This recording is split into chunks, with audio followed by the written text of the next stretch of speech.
Hello, welcome back to the channel. Today, I'm going to be talking about how I switched from this, the workhorse for nearly all of my content in the last couple of years, my Canon R6, to this, the Sony a7S III. In the past week, I've taken the plunge, I bit the bullet, and I took the dive into the Sony world. So, if you're a videographer, you've probably heard about this camera. So this camera has quickly become the favorite among videographers, filmmakers, YouTubers, whatever, because it's just so good. And given its price tag, you better be serious if you're considering buying this camera. But by nearly all accounts, this here, the Canon R6, has been amazing. It shoots in 4K, full frame, up to 60 frames per second. It does amazing photos, it's super easy to use. It shoots in log, 10-bit, H.265 footage. It just looks so crisp. It looks so good. And I've managed to make some really good content with this that I'm really proud of. I've made wedding films, short documentaries, promotional videos, all sorts of stuff. I filmed beautiful cinematic B-roll on it and even vlogged in it. And it's just been really solid. I love the low light performance, the ability to take photos. Even though it's only 20 megapixels, it makes really great photos that I've never had any trouble with cropping in. It takes all of the old EF lenses that can save you a lot of money if you're not buying the new ones, which, like me. But look, the thing is, I've been pretty serious about making videos for a while now, and I've already made the substantial investment in the Canon world. So I've got this, plus the Blackmagic Pocket 6K, which also uses EF lenses. So why did I make the switch? Well, look, changing camera brands is never easy. Right? It's not only the huge investment in buying a new camera body, but you've also got to buy new lenses, and you've also got to get used to the whole new menu controls, all of those little buttons and dials, and just the way you use the camera, all the muscle memory that I've developed over the last few years. So here are my reasons for changing. Now, this list is built up slowly over time. Eventually it got to the point where the pain of staying in the Canon world outweighed the benefits that I was getting from actually using the Canon. Reason number one, so the biggest reason that most people would think about when it comes to this camera, the most famous issue, which is overheating. So this is an issue that was well known even before the camera came out. Canon themselves came out and said that you can only record for up to like 30 minutes or so in 4K before the camera would overheat and shut down. And this mostly turned out to be true, but in my opinion was very overblown. So I haven't really felt limited on my shoots by this problem. And that's shooting in Cambodia in a really hot country outdoors. Because the way I'm shooting mostly is short B-roll clips plus some longer form interviews. But luckily, soon after the camera came out, people quickly found out that the overheating was fake. So the overheating timer is actually just an internal software timer that's not actually related to the temperature of the camera. People actually quickly found out, once they tore down the camera, that the processor in the camera wasn't actually connected to the heatsink, which means that it wasn't getting rid of heat as quickly as it could be. So I don't know why they did that, but that's just seriously bad engineering. But on top of that, I learned that you could bypass the overheating timer of the camera by changing the date and then pulling out the battery and then putting it back in. But honestly, I felt like when I would do this on a shoot to avoid overheating, I felt like I was using like a Windows 95 computer and playing some old game where I had to enter like a cheat code and press enter 3 times and then the escape key and then close the game and then reopen it. It just felt really silly that I had to do this just to use the camera, and it wasn't a real limitation. So I don't know whose decision this was at Canon, whether this was just a bad engineering decision or a marketing decision where they didn't want the cheaper cameras to cannibalize the sales of their cinema cameras. But either way, to me, none of these reasons are excusable. And I hope that the executives at Canon can see now that it's just a short-sighted, silly reason, and that other camera companies like Sony will happily come in and take market share from them for being so complacent. The second one is autofocus. Now this is a bit of a funny one because it was one of the big selling points of the camera was that the autofocus, and in particular the low light autofocus, was really great. And in the reviews that I saw, people went on about how good the focus tracking and stuff was. I agree, the focus tracking was really good, especially in daylight situations where there was plenty of light. But in low light, for some reason, I just found it really hard to focus on things. It would just hunt around, it wouldn't really find what I wanted it to focus on. And at first I thought it was because I was being cheap and I was using EF lenses, even though they were being adapted perfectly to the RF mount. So I also got an RF lens, the 35 1.8, and I was still having the same issue. So that tells me it must be a camera issue. I don't know if it was just this camera or not, but yeah, super annoying. And in the time that I've had the Sony so far, it's been amazing. I feel like it can almost read my mind. And it's so nice just having a camera that can focus in all sorts of situations. I didn't really think that focusing could be so much better. So the next reason is size. Now, I saw a lot of reviewers talking about how much they like the feel in the hand of the Canon, but I can only assume that they must be giants because I've got pretty small hands, and I find this camera body pretty big and it's a bit too bulky for my liking. So I know this is like really subjective, but I think that Canon, when they moved to mirrorless technology, they must not have realized that you can also make the camera a lot smaller, because it doesn't seem that much smaller than their DSLR lineup. And when you combine it with the lenses, these are pretty similar lenses on both cameras, and the Sony is just way smaller for the same lens. The lens is smaller, the body is slightly smaller, and overall this is just a lot easier for me to carry, especially for the kind of filmmaking that I do where I'm running and gunning. I need to be nimble, I need to be moving around quickly. This just suits me a lot better. And on top of that, this is a lot easier to balance on a gimbal.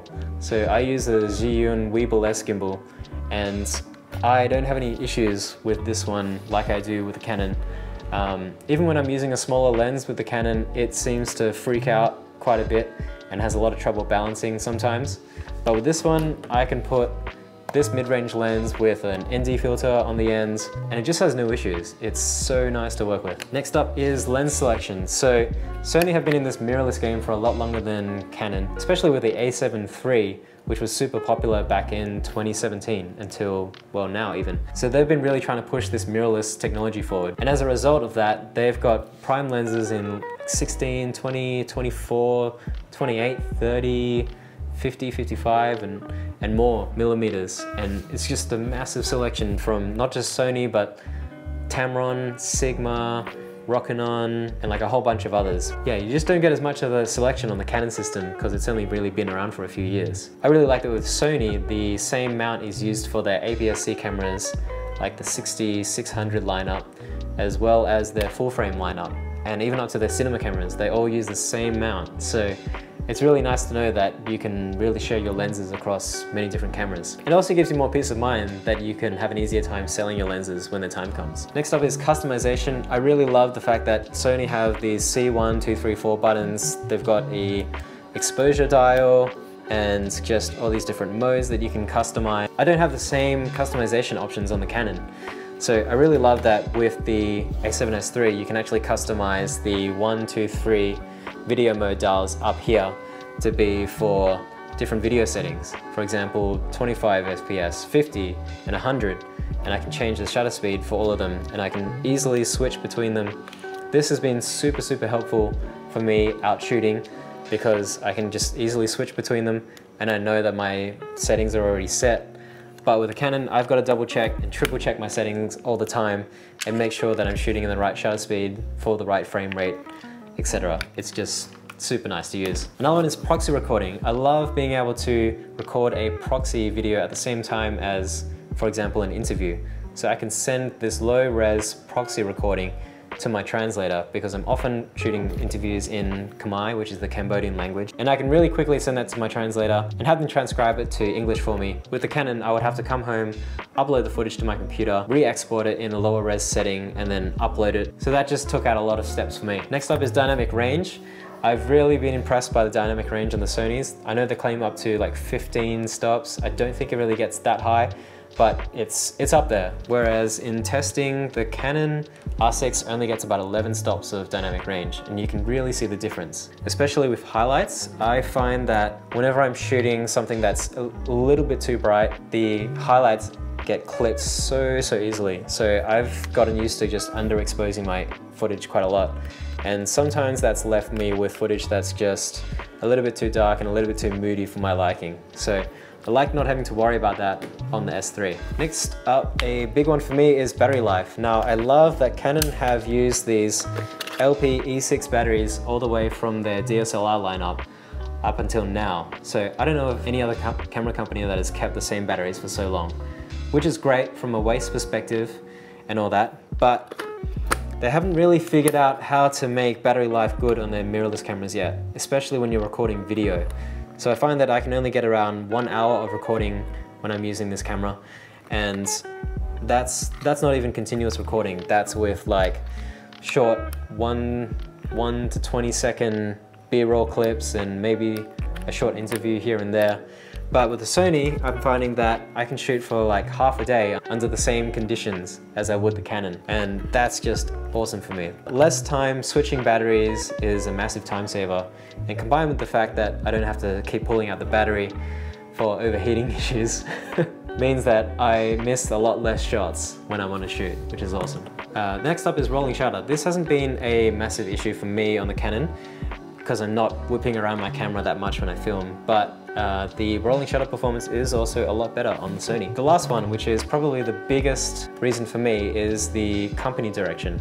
So I feel like Canon have really been innovating in the last few years, and they're really trying to cater to the video-centric content creator community. Whereas Canon I feel like they really see themselves as a photography company first. And if you're involved in the content creation space, you probably know that content has been shifting more towards video just everywhere. Even Instagram now sees themselves as a video sharing app and not a photo sharing app. So Sony have really been listening to their customers, and I feel like one of the biggest headaches with the Sony a7 III, while that was a hugely popular camera, people complained about how bad the menu system was, and it was terrible. But they've come back and they've fixed it, and they've really addressed all of the issues that people had in the a7 III. So I really love that, and it feels like Canon have not really been doing the same, because their last full-frame mirrorless camera, the EOS R, was severely limited in terms of 4K recording capability, and it seemed like they had really wanted to fix it on this one, but they just didn't. They just limited it again with a fake overheating issue. And if I look at the future lineup of cameras coming from Canon, they've got the R3, which is essentially a mirrorless version of the 1DX line, which is a massive camera that is for professional sports photographers and stuff like that. Again, not really suitable for modern video content creators. I don't really know many people who would be interested in buying such a massive camera that you can't really put on a gimbal very easily. You can't really travel with and pull out and like hold in your hand for a very long time because it's so big and bulky. And funny enough, they have another camera, the R5C, which is their answer to the R5 and the R6 and the overheating issues. So the R5C basically is an R5 with the fan attached so that they could overcome the overheating issues. But the result is a camera that's even bulkier than this one and has even worse battery life because it still uses the same LPE6 battery format. And I remember seeing a video with Peter McKinnon saying that he had to carry around like 20 batteries just to use the thing for more than like a few hours. So other people might be into that, but that's really not for me. I would rather have a camera that can actually last at least a few hours and not have to waste time changing batteries every 10 minutes. So on the Sony side, there is the flagship A1 camera that they've released recently, and that's their answer to 8K recording with no overheating limitations. And that camera is a very similar size to this one. It's only a little bit bigger, it has great battery life, it doesn't compromise on massive size and terrible battery life the way that Canon has to, and at a very similar price point as well. So yeah, basically in general, I like the direction that Sony's going in, trying to make cameras that are compact and super powerful and have really good battery life. So if history has taught us anything, it's that camera companies that refuse to adapt can quickly bite the dust. So my fear is that at Canon, they still see themselves as a photography company first, and not a company that also makes amazing video cameras, even though they have a cinema camera lineup. So that's a bit confusing to me. I really hope that the people who are running Canon can see that their time might be running out quicker than they think. Anyway, that's just my opinion. Let me know down in the comments below whether or not you agree with my reasons, and see you in the next one. Cheers. See ya.